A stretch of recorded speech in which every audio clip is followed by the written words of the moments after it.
Hello all, welcome back to the Journeyman on Football Manager 2021. Hope you guys are keeping well and safe, and now we're heading towards the sort of halfway point in the first season with Grimsby, our third season as a Journeyman manager. And yeah, today we're going to be going over what's been happening. We've got a game, of course, but to kick us off, we've had news of a new contract. So we were only given a one-year contract deal at Grimsby, and now they've offered us a new contract, obviously because we're doing quite well, which is nice. Obviously, the whole point of the Journeyman is to bounce from club to club, but to have a bit of job security would be nice, especially as we are doing so well. This season, they just wanted to finish top half, so we're well ahead of that at the moment. We should definitely finish there.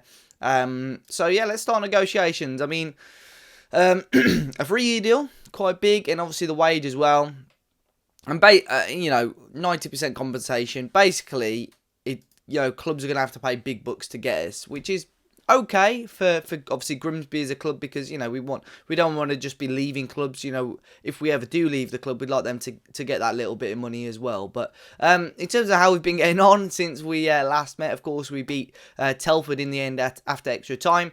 We're actually out of the Papa John's Trophy. Unfortunately, we lost to Port Vale, but it would have been nice to go on a little run there, but I think there was many strong Premier League 23 teams in there and League One teams in there, so in the end, we are knocked out, but yeah, a decent run overall. We didn't finish bottom of the group anyway. We then went and beat Solihull Moors 2-1. 2 early goals from us, Max Wright and Aidan Marsh scoring. Harley Hamilton did get one back for Solihull, but it wasn't enough. Then a 1-1 draw against Walsall. Again, a late goal conceded, Liam Kinsella, which was a little bit disappointing. Then drew to Swindon 1-1. Had to come back from behind. Johnny Fenwick scored for Swindon, and Max Wright scored for us again. And in our most recent game, a rotated, to a degree, team beat Dagenham and Redbridge in the FA Cup second round, 4-2. And as you can see now, we will be playing up against QPR on New Year's Eve in the FA Cup third round. So it's a championship tie for us, but that will be, of course, a very, very interesting game. Today we're going to be playing Port Vale. This is obviously the team that knocked us out in the Papa John's Trophy, so we'll hope to get a little bit of revenge on them.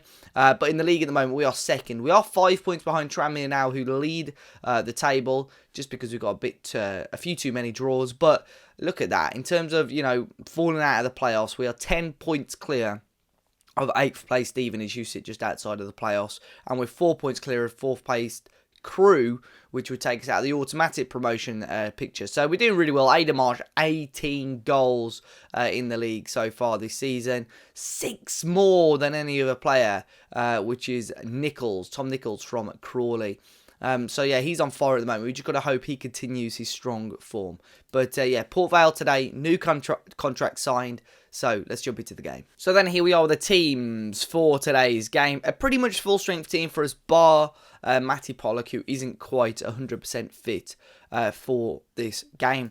So it's about a month till the transfer window as well. We've got a couple of new strikers in on trial at the moment. Andy Cook is set to leave the club. He's one of the highest earners, to be fair, and he's moaning that he's not playing, but he's not quite good enough for the system and style that we play, I don't think. So he's set to leave the club. I think they brought him in on a free at the start of last season, and we're getting a little bit of money for him and getting him off the wage bill anyway. But here we are against Port Vale, a team who's at sort of mid-table at the moment. Of course, we are still knocking on the door for automatic promotion, and we've got to keep...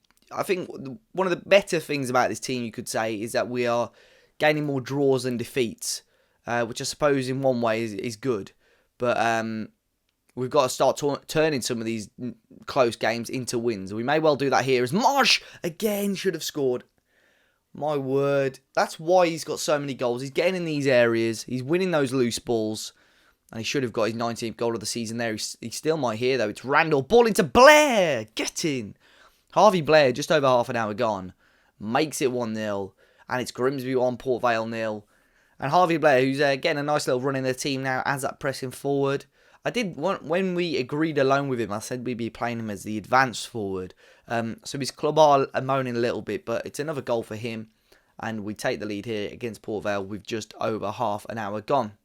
And now it looks like we're able to rely on 2 players to get the goals here, but a couple of big names, well, decent names. There's a chance. Another goal. It's Luke Waterfall, who's coming to the team for Pollock, who scores a header. And it's 2-0, but there are a couple of decent names on trial that I'll show you shortly. But free header for him. Directs it beautifully towards the far post, and it nestles in the bottom of the goal there. And it is 2-0 at half-time. Nice, quick, easy first half. And Port Vale yet to have a shot. We've had 15 in that first half. 15 shots. We're absolutely smashing them. But things are looking good. Let's see if we can get Aidan Marsh on the score sheet. It's a free kick from deep. Keeper came and stopped it there. Stone. Now going to clear this ball up, I'd assume. He does indeed. Knocks on here to Dunk. He's got a little bit of room on this left-hand side. Dunk! And he tried a little chip there. 5 minutes into the second half. Port Vale coming close there to maybe getting themselves back into the game. Long ball here towards Blair. Knocks it on for Wright, who gets past his man. Wright tries it near post and hits the post. Can we keep the move alive though? Clifton. Back to Hewitt, who has got a knock. We'll probably look to bring him off shortly. Lund. Waterfall, long ball.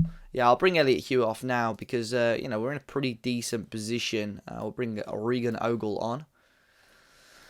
55 minutes gone here. It is Grimsby Town 2, Port Vale 0.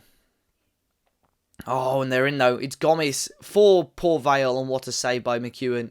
Gomis should have scored and should have got Port Vale back in the game. Can we get a goal now just to kill it off though? It's Lund from range. Matty Lund. Oh, yes. Open up the top drawer. Put that goal in there, please. It's 3-0. And even my phone's getting excited about that one. It's Randall into Marsh and Lund. Look at that. Absolute bullet into the top bins. And 56 minutes gone. It is now Grimsby Town 3, Port Vale 0. Let's just read this message so it doesn't beep again. Ogle, Clifton, into Lund. Lund again, into Blair. Marsh! Oh, he hits the woodwork. It wouldn't have been a big win without Aidan Marsh getting on the score sheet. Still got a good rating, to be fair to him. But we're coming towards the final 20 minutes of the game, and we are cruising at the moment. We're going to bring on... I'm going to bring on bring on Julian Lammy for right. It's been a little bit quiet today, and we'll bring on... I'm going to bring on David Fisher for Harvey Blair as well, the young striker. Just needs a bit of game time, I think. I do like him. His attributes are good. Got decent potential about him. Just needs a little bit more game time. And now the game is won and done and dusted, we'll bring him on. And keep Aidan Marsh on to see if we can get him a goal and boost up his goal-scoring record this season. Who hooked away there by Port Vale. Big long ball again towards their defence. And here's Gomis. Back to Pignatiello. Kenlock, Bridge, long ball forward. Port Vale opening this up a little bit here and could get away with a chance here. It's Parker, and he does squeeze it in, Josh Parker. So it's 15 minutes to go, and it's Grimsby 3, Port Vale 1 now. Long ball came over the top. This is poor defending by us, really. Quite static. Easy for Parker. I think it's Habajam there on the left-hand side. Just made it so easy for him. And they do make it 3-1 now with 10 minutes to go. Been a little bit quieter from the attacking from us. I'll drop a little praise on the players, see if we can get a little attack towards the end of the game. But it seems unlikely. It seems like we're going to hold on to a big win here. It has finished 3-1, of course. A shame that we couldn't keep hold of the clean sheet in the end.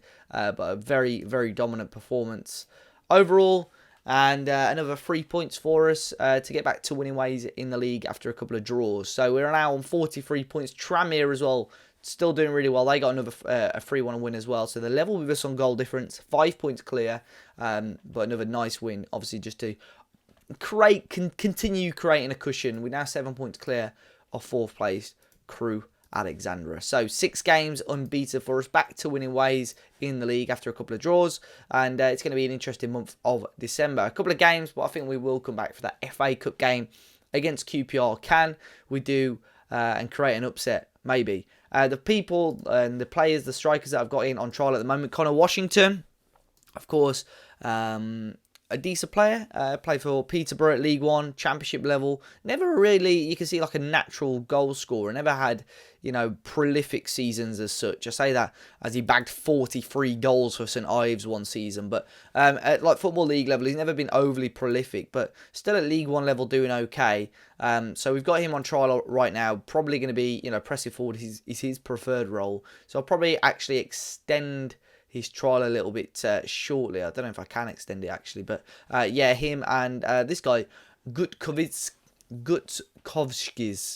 maybe, I don't know.